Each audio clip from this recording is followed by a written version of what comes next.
வீரமும் விவேகமும் நிறைந்த விக்ரமாதித்தின் கதைகள். அத்தியாயம் 3.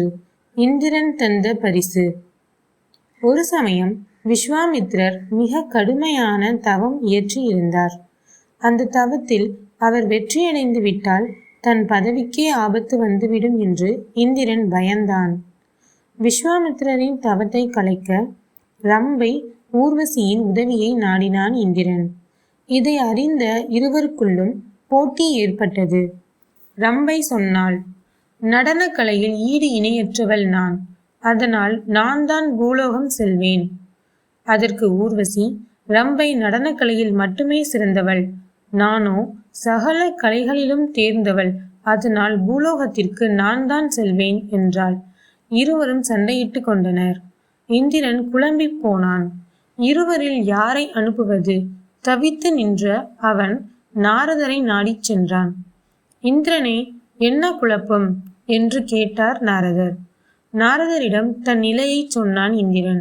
அதற்கு நாரதர், இந்திரா, இரு மங்கையரையும் நடனமாடச் சொல்.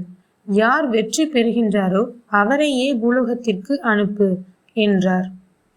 இந்திரன் அந்த யோசனையை ஏற்றுக்கொண்டான். நடன போட்டிக்கு ஏற்பாடுகளையும் செய்தான்.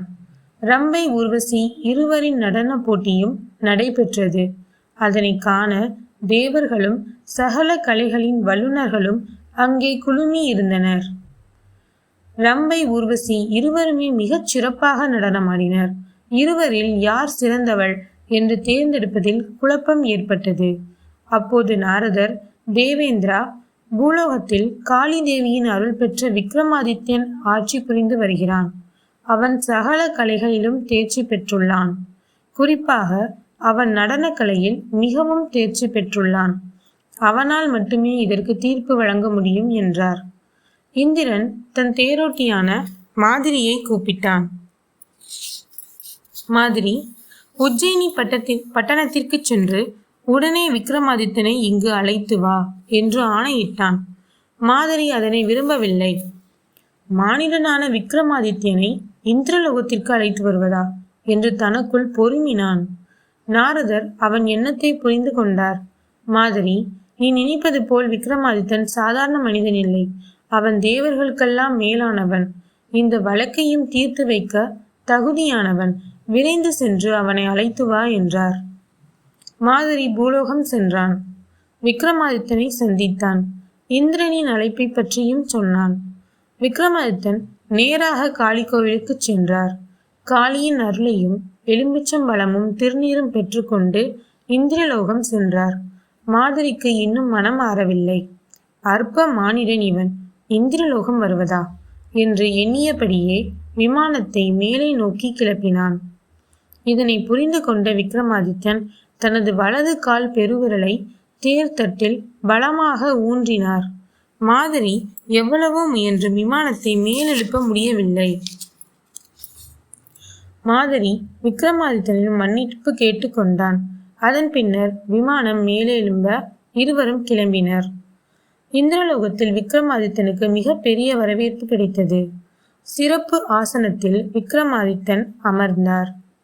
இந்திரன் விக்ரமாதித்தனிடம் ஒரு பாரிஜாத மாலையை கொடுத்து, விக்ரமாதித்தரே, நடனத்தில் சிறந்தவர் ரம்பையா ஊர்வசியா என அறிந்து யார் சிறப்பாக ஆடுகின்றனரோ அவருக்கு இந்த மாலையினை அணிவியுங்கள் என்றான். நடனம் ஆரம்பமானது.